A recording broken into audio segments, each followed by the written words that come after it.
ओम नमः गुरुब्रह्मा गुरुविष्णु गुरुदेवो महेश्वरा गुरु साक्षात् परब्रह्म तस्मै श्री गुरुवे नमः। ओम नमः ध्येयं सदा परिभवग्नमविष्टदोहं तीर्थात्पदं शिवभिरञ्चनुतं शरणं भृत्यात्यहं प्रणतपालभवाब्धिपोतं वन्दे महापुरुषते चरणारविन्दम्। ओम नमः नारायणाय नमः गोविंदाय नमः वासुदेवाय नमः। आज मैं ये श्रीमद् भागवत गीता के 7वें अध्याय का माहात्म्य कहता हूँ कि 7वां अध्याय पढ़ने से क्या फल मिलता है और किसने इस अध्याय को पढ़ करके सिद्धि पाई थी। भगवान शिव कहते हैं, पार्वती अब मैं 7वें अध्याय का माहात्म्य बतलाता हूँ, जिससे सुनकर कानों में अमृत राशि भर जाती है। पाटलिपुत्र नामक एक दुर्गम नगर है, जिसका गोपुर द्वार बहुत ही ऊंचा है। उस नगर में शंकुकर्ण नामक एक ब्राह्मण रहता था। उसने वैश्यवृत्ति का आश्रय लेकर बहुत धन कमाया, किंतु न तो कभी पितरों का तर्पण किया और न देवताओं का पूजन ही। वह धनोपार्जन में तत्पर होकर राजाओं को ही भोज दिया करता था। एक समय की बात है, उस ब्राह्मण ने अपना चौथा विवाह करने के लिए पुत्रों और बंधुओं के साथ यात्रा की। मार्ग में आधी रात के समय जब वह सो रहा था, एक सर्प ने कहीं से आकर उसकी बाह में काट लिया। उसके काटते ही ऐसी अवस्था हो गई कि मणि मंत्र और औषधि आदि से भी उसके शरीर की रक्षा असाध्य जान पड़ी। तत्पश्चात कुछ क्षणों में उसके प्राण पखेरु उड़ गए। फिर बहुत समय के बाद वह प्रेत सर्प योनि में उत्पन्न हुआ। उसका चित्त धन की वासना में बना था।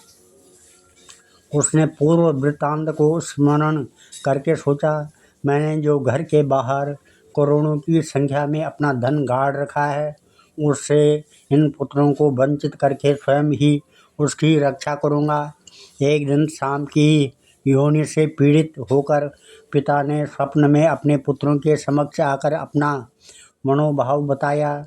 तब उसके निरंकुश पुत्रों ने सवेरे उठकर बड़े विस्मय के साथ एक दूसरे से स्वप्न की बातें कही। उनमें से मंझला पुत्र कुदाल हाथ में लिए घर से निकला और जहाँ उसके पिता सर्प योनि धारण करके रहते थे, उस स्थान पर गया। यद्यपि उसे धन के स्थान का ठीक ठीक पता नहीं था, तो भी उसने चिन्हों से उसका ठीक निश्चय कर लिया और लोभ बुद्धि से वहाँ पहुंचकर बाबी को खोदना आरंभ किया। तब उस बाबी से बड़ा भयानक सांप प्रकट हुआ और बोला, ओ मूढ़, तू कौन है, किस लिए आया है, क्यों बिल खोद रहा है अथवा किसने तुझे भेजा है, ये सारी बातें मेरे सामने बता। पुत्र बोला, मैं आपका पुत्र हूँ, मेरा नाम शिव है। मैं रात्रि में देखे हुए स्वप्न से विस्मित होकर यहाँ का सुवर्ण लेने के लिए कौतूहल से आया हूँ। पुत्र की यह वाणी सुनकर वह सांप हंसता हुआ उच्च स्वर से इस प्रकार स्पष्ट वचन बोला, यदि तू मेरा पुत्र है तो मुझे शीघ्र ही बंधन से मुक्त कर। मैं पूर्व जन्म के गाड़े हुए धन के ही लिए सर्प योनि में उत्पन्न हुआ हूँ। पुत्र ने पूछा, पिताजी आपकी मुक्ति कैसे होगी, इसका उपाय मुझे बतलाइए, क्योंकि मैं इस रात में सब लोगों को छोड़कर आपके पास आया हूँ। पिता ने कहा, बेटा, गीता के अमृतमय 7वें अध्याय को छोड़कर मुझे मुक्त करने में तीर्थ दान तप और यज्ञ भी सर्वथा समर्थ नहीं है। केवल गीता का 7वां अध्याय ही प्राणियों के जरा मृत्यु आदि दुख को दूर करने वाला है। पुत्र, मेरे श्राद्ध के दिन 7वें अध्याय का पाठ करने वाले ब्राह्मण को श्रद्धापूर्वक भोजन कराओ, इससे निसंदेह मेरी मुक्ति हो जाएगी। वत्स, अपनी शक्ति के अनुसार पूर्ण श्रद्धा के साथ वेद विद्या में प्रवीण अन्य ब्राह्मणों को भी भोजन कराना। सर्प योनि में पड़े हुए पिता के ये वचन सुनकर सभी पुत्रों ने उसकी आज्ञा के अनुसार तथा उससे भी अधिक किया। तब शंखकर्ण ने अपने सर्प शरीर को त्याग कर दिव्य देह धारण किया और सारा धन पुत्रों के अधीन कर दिया। पिता ने करोड़ों की संख्या में जो धन बांट कर दिया था, उससे वे सदाचारी पुत्र बहुत प्रसन्न हुए।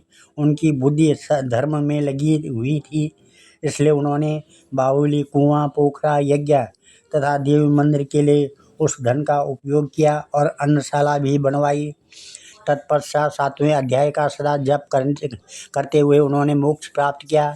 पार्वती, यह तुम्हें 7वें अध्याय का माहात्म्य बतलाया है, जिसके श्रवण मात्र से मानव सब पातकों से मुक्त हो जाता है। अथ श्री मधुराष्टकम।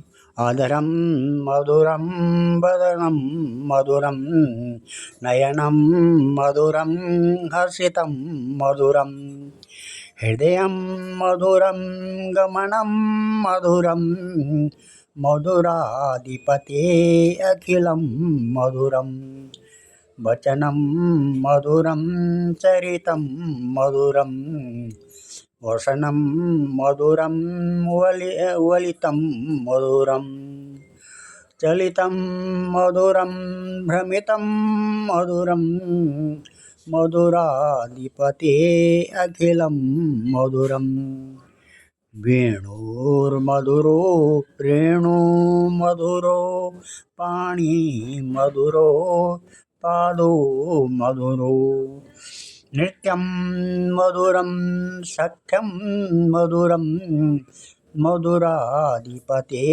अखिलं मधुरं गीतं मधुरं पीतं मधुरं भुक्तं मधुरं सुप्तं मधुरं रूपं मधुरं तिलकं मधुरं मधुराधिपते अखिलं मधुरं कर्णं मधुरं तरणं मधुरं हरणं मधुरं स्मरणं मधुरं भमितं मधुरं समितं मधुरं मधुराधिपते अखिलं मधुरं गुञ्जा मधुरा माला मधुरा यमुना मधुरा वीथी मधुरा सलिलं मधुरं कललं मधुरं मधुराधिपते अखिलं मधुरं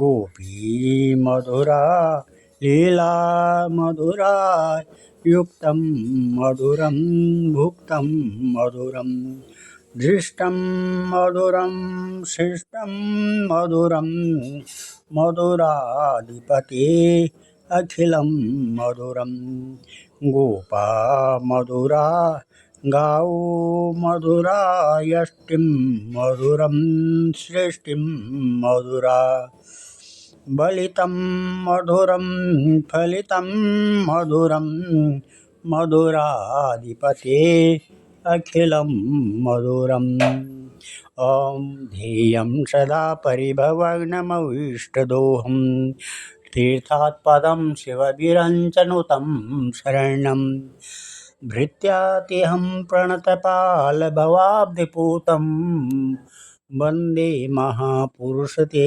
चरणारविन्दम् कृष्णातीरे कोकिलाकेनकीरे गुञ्जापुञ्जे देवपुष्पादिगुञ्जे कम्बोग्रीवो क्षिप्तबाहु चलन्तो राधाकृष्णो मङ्गलं मे भवेतां सर्वे भवन्तु सुखिनः सर्वे सन्तु निरामया सर्वे भद्राणि पश्यन्तु मा कश्चित् दुःखभाग् भवेत्।